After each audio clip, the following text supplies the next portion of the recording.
Assalamualaikum warahmatullahi wabarakatuh. Waalaikumsalam warahmatullahi wabarakatuh. Yang saya hormati Bapak dosen penguji Bapak Rasimin dan Bapak Guntur.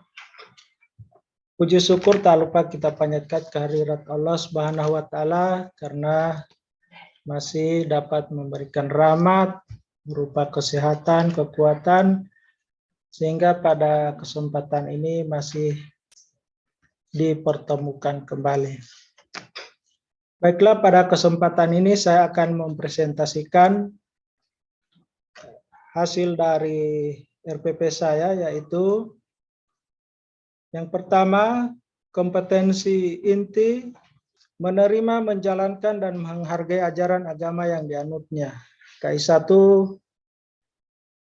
KI2 menunjukkan perilaku jujur, disiplin, bertanggung jawab, santun, peduli, dan percaya diri dalam berinteraksi dengan keluarga, teman, guru, dan tetangganya, serta cinta tanah air, menunjukkan perilaku jujur, disiplin, tanggung jawab, santun, peduli, dan percaya diri dalam berinteraksi dengan keluarga, teman, guru, dan tetangganya.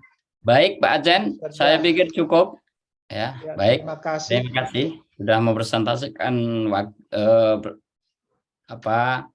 bahannya. Kami persilakan kepada Pak Guntur untuk memberikan tanggapan dan pertanyaan. Silakan Pak Guntur. Terima kasih Pak Simin, Bapak Acen, Gunowu. Ada beberapa hal dari presentasi Bapak Acen buat. Bapak Acen, saya diberi argumentasi mengenai teori pembelajaran yang Pak Acen pakai dalam membuat RPP ini. Teori yang digunakan dalam membuat RPP ini yaitu mengarah kepada teori behavioristik, yaitu siswa menemukan, memecahkan masalah dalam materi tersebut. Kemudian selanjutnya mengenai penggunaan atau penyusunan tujuan pembelajaran. A itu audience, kemudian B audiens itu berupa peserta didik, yaitu peserta didik yang diberikan tugas untuk menganalisis materi tersebut.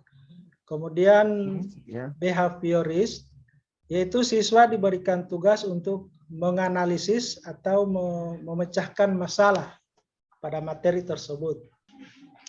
Pengetahuan yang ingin didapatkan anak apa kira-kira dengan seperti itu, Pak? Pendalaman dan penguasaan materinya seperti apa? Peserta didik itu dapat memahami, berarti seperti ini kejadian ini. Contoh dari kiamat kecil, misalnya mereka melihat ada orang meninggal, oh berarti kiamat kecil ini seperti ini kayaknya, seperti ini jadinya. Kemudian ada gambar bencana alam yang lain, oh berarti mereka juga bisa memahami seperti ini bagian dari kiamat kecil, yaitu yang matinya sebagian makhluk hidup yang ada di bumi. Seperti itu, Pak. Ya, terima kasih. Yang pertanyaan terakhir, aspek penilaian yang Pak Acen lakukan apa saja? Yang dinilai apa saja? Yaitu ada 3, yaitu pengetahuan, keterampilan, dan sikap. Kemudian tes tertulis, pengetahuan, dan keterampilan berupa unjuk kerja. Di situ di unjuk kerja itu saya membagikan KPD kepada peserta didik. Oke, yang terakhir dari saya Pak, bisa dibaca Pak surat ini, surat Luqman ayat 19. Wa aqsid fi masyika wa aghdud min sautika innal ankaral aswati la sautu khamir. Sadaqallahul azim. Ini ngajinya kok belepotan gimana ini ya? Ya, saya rasa cukup Bapak Rasimin. Saya kembalikan kepada Bapak. Monggo Pak Rasimin. Pak Guntur telah memberikan pertanyaan dan tanggapan atas Pak Acen ya. Pak Acen, Iya, Pak. materi yang diajarkan apa Pak Acen? Hikmah beriman kepada hari akhir. Hikmah beriman kepada hari Hari akhir. akhir. Ya. Ya. Model pembelajaran apa yang dipakai? PBL, Pak. PBL. Bagaimana cara penerapannya? Di situ saya memberikan suatu bacaan yang mempunyai masalah. Kemudian siswa disuruh membaca itu masalah. Setelah itu diberikan tugas untuk menemukan ada hikmah apa yang bisa dipahami oleh siswa tersebut. Gitu. Langkah-langkahnya apa tuh? PBL itu? Langkah-langkah pembelajarannya apa? Langkah-langkah yang diterapkan di situ, Pak, tentang sintak, yaitu yang berorientasi pada masalah. Yang Langkah-langkahnya apa? Langkah-langkah PBL itu apa aja? orientasi masalah, yang berorientasi pada masalah. Kedua, Kemudian yang kedua yaitu mengkondisikan siswa atau membagi kelompok bagi setiap siswa, Pak. apa yang dilakukan di situ? Mengkoordinir, memantau setiap kelompok siswa yang sudah diberikan tugas tadi itu, Pak. Yang ketiga, langkah ketiga apa? Kemudian langkah yang ketiga yaitu apabila ada kelompok yang kurang memahami itu didekati dan diberi bimbingan, diarahkan supaya mereka bisa paham itu mengerjakan soal yang diberikan. Langkah keempat, Langkah keempat, setelah mereka mengerjakan tugas, setelah dicek per kelompok itu sudah selesai, kemudian disuruh mempresentasikan di depan kelas bagi setiap kelompok. langkah kelima, Langkah kelima yaitu saya melakukan evaluasi bagi setiap kelompok yang sudah mempresentasikan hasil pekerjaannya itu. oke. Mungkin Pak Acen sudah sering mendengar berbagai hal yang terkait dengan HOT, TPACK itu. HOT itu apa toh Pak? HOTS itu yaitu tingkat pemikiran yang tinggi atau Pemikiran atau berpikir? tingkat berpikir siswa yang tinggi. Misalnya kita berikan soal yang agak sulit. Di situ mereka bisa mencari sendiri, menganalisa sendiri apa maksud dari pertanyaan yang diberikan oleh gurunya ini. Berpikir tingkat tinggi itu sulit ya? Sulit, Pak. Kalau Apa? bagi anak-anak sulit, Pak. Yang bilang siapa? Berpikir tingkat tinggi kok, bukan berpikir sulit kok. Berpikir tingkat tinggi itu maksudnya mereka berpikir keras, menggali apa yang mereka ketahui. Misalnya diberikan masalah. Seorang di situ di materi saya itu ada seorang siswa yang begitu ditimpa bencana, kedua orang tuanya meninggal.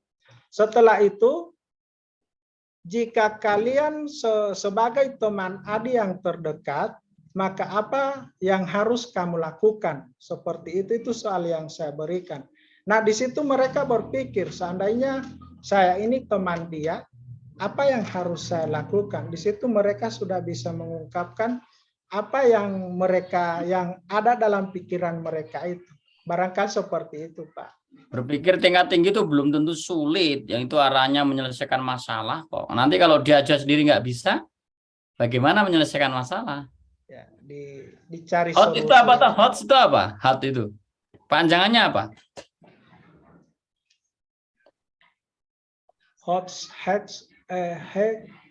High holders critical thinking.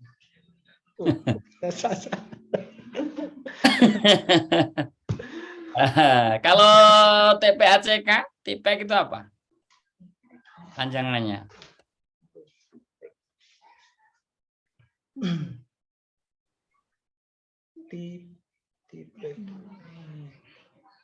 Teknologi, pedagogi, content, knowledge. Nah, oke, sekarang saya mau tanya. Dari dua persoalan itu diterapkan di mana? Ditaruh pada posisi mana dalam RPP? Pada di RPP 3, Pak. Kok RPP 3? Di RPP Memahami, itu sama aja, mau 1, mau 2, mau 3 itu sama saja. Pada komponen mana? Dalam memahami hikmah. Pertanyaan saya, pada komponen mana kedua persoalan tersebut ditempatkan? Mengorganisasikan siswa, Pak, seperti membagi kelompok itu. Nggak ada dalam komponen RPP itu mengorganisasikan siswa itu nggak ada.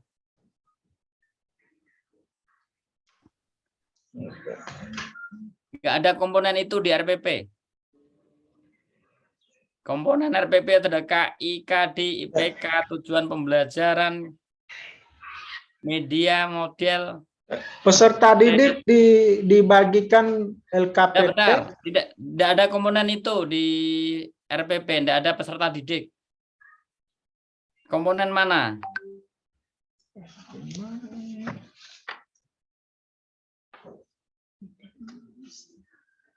Pada komponen mana? Di sumber belajar, Pak. Hah? Sumber belajar. Di mana? Sumber belajar di mana tempatnya? Menganalisis, evaluasi, membimbing, ya. Sebagai sumber referensi memfasilitasi siswa. Aduh.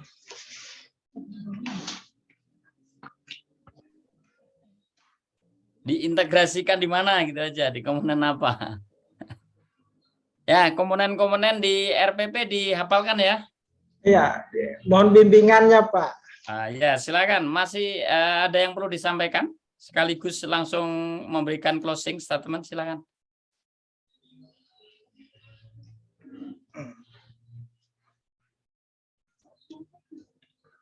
Dalam pembelajaran PBL ini, Pak, masih banyak menemui kendala, Pak, terutama pada guru yang bersangkutan. Terus?